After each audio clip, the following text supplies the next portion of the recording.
नमस्कार। आज हम भगवत गीता के एक बहुत ही दिलचस्प अध्याय पर बात करने वाले हैं। अध्याय 4, ज्ञान कर्म संन्यास योग। जी। इसमें कर्म, ज्ञान और त्याग, इन तीनों के बड़े गहरे पहलू श्री कृष्ण ने उजागर किए हैं। हाँ। अक्सर हम सोचते हैं कि कर्म का मतलब है बस कुछ करना, कोई एक्टिविटी। जी। पर क्या कुछ न करना भी कर्म है? और ये कैसे मुमकिन है कि हम काम करें भी और उससे बंधे भी नहीं? चलिए इसी गुत्थी को आज सुलझाने की कोशिश करते हैं। बिल्कुल। ये अध्याय जो है वो कर्म की असलियत समझने में काफी मदद करता है। और दिलचस्प बात यह है, जैसा आपने कहा, कि श्री कृष्ण बताते हैं कि ये ज्ञान उन्होंने सबसे पहले सूर्यदेव को दिया था। अच्छा। हाँ, फिर उनसे मनु को, मनु से इक्ष्वाकु को मिला। पर वो कहते हैं कि समय के साथ ये महान योग जो है वो लुप्त हो गया था, और अब वही सनातन लोग वो अर्जुन को बता रहे हैं।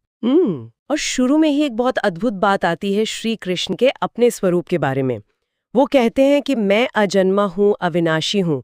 फिर भी जब जब धर्म की हानि होती है, हाँ, तो मैं अपनी योग माया से प्रकट होता हूँ, जिसे हम अवतार कहते हैं, है ना? बिल्कुल। और यहाँ ये समझना जरूरी है कि उनके जन्म और कर्म दोनों को दिव्य कहा गया है, मतलब अलौकिक, दिव्य, हाँ। साधारण मानवीय स्तर से एकदम परे।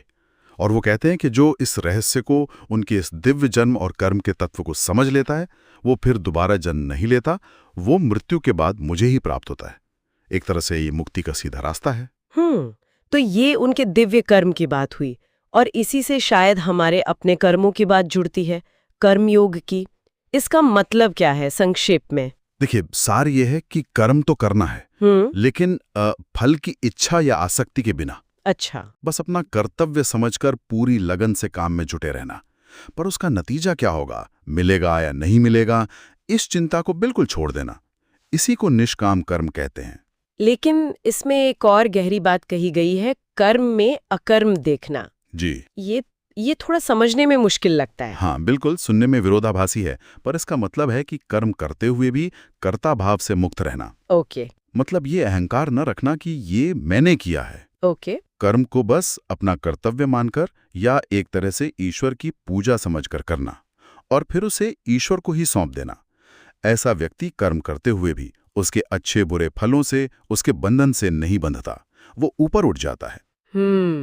समझ गई। असल में ज्ञानी उसी को कहा गया है जो कर्म में अकर्म और अकर्म में कर्म देखता है। ठीक है।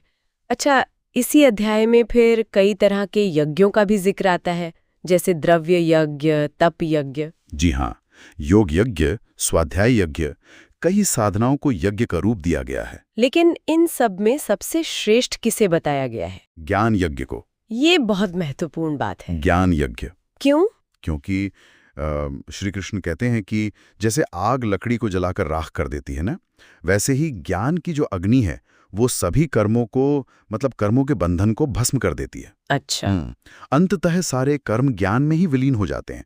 ज्ञान से बढ़कर पवित्र करने वाला कुछ भी नहीं है। तो ये ज्ञान ही सबसे बड़ा यज्ञ है, पर ये ज्ञान मिलेगा कैसे? रास्ता क्या है? इसके लिए 3 मुख्य बातें बताई गई हैं: श्रद्धा, तत्परता और इंद्रिय संयम। श्रद्धा यानी विश्वास, तत्परता यानी उसे जानने की तीव्र इच्छा, एक लगन, और इंद्रिय संयम मतलब अपने सेंसेस पर कंट्रोल।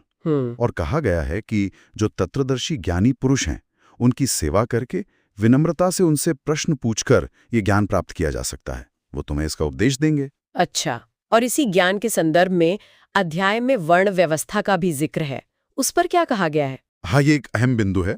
श्री कृष्ण साफ कहते हैं कि चारों वर्णों की रचना ब्राह्मण, क्षत्रिय, वैश्य, शूद्र, उन्होंने गुण और कर्म के आधार पर की है। गुण और कर्म के आधार पर? जी। जन्म के आधार पर नहीं। बिल्कुल।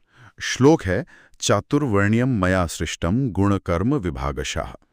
मतलब गुणों और कर्मों के विभाजन के अनुसार मैंने ये 4 वर्ण रचे हैं, जन्म के आधार पर नहीं। ये साफ कहा गया है। ये तो बहुत महत्वपूर्ण बात है। जी। तो ज्ञान के लिए श्रद्धा जरूरी है, बल्कि अध्याय में ये भी चेतावनी दी गई है कि जिसे श्रद्धा नहीं, जो संशय करता है, उसका क्या होता है? हाँ, कहा गया है कि जो अज्ञानी है, जिसमें श्रद्धा नहीं है, और जो संशय करता है, मतलब हर बात पर शक करता है, उसका तो नाश हो जाता है। ऐसे संशयी व्यक्ति के लिए न ये लोक है, न परलोक है, और न ही सुख। संदेह जो है वो आत्मा का नाश कर देता है। बाप रे। इसलिए ज्ञान प्राप्त करके सबसे पहले अपने हृदय में जो अज्ञान से पैदा हुए संशय हैं उन्हें काटना बहुत जरूरी बताया है। तो कुल मिलाकर अगर हम सार देखें तो इस पूरी चर्चा से यही समझ बन रही है कि सच्चा कर्म वो है जो बिना किसी स्वार्थ के, फल की चिंता किए बिना, ज्ञान से प्रेरित होकर एक कर्तव्य की तरह या यज्ञ की भावना से किया जाए। एकदम सही कहा आपने, बिल्कुल यही सार है। और अंत में अर्जुन को और एक तरह से हम सबको भी यही संदेश है कि देखो, तुम्हारे मन में जो अज्ञान से संचय पैदा हो गए हैं उन्हें ज्ञान की तलवार से काट डालो और योग में स्थित होकर कर्म करो।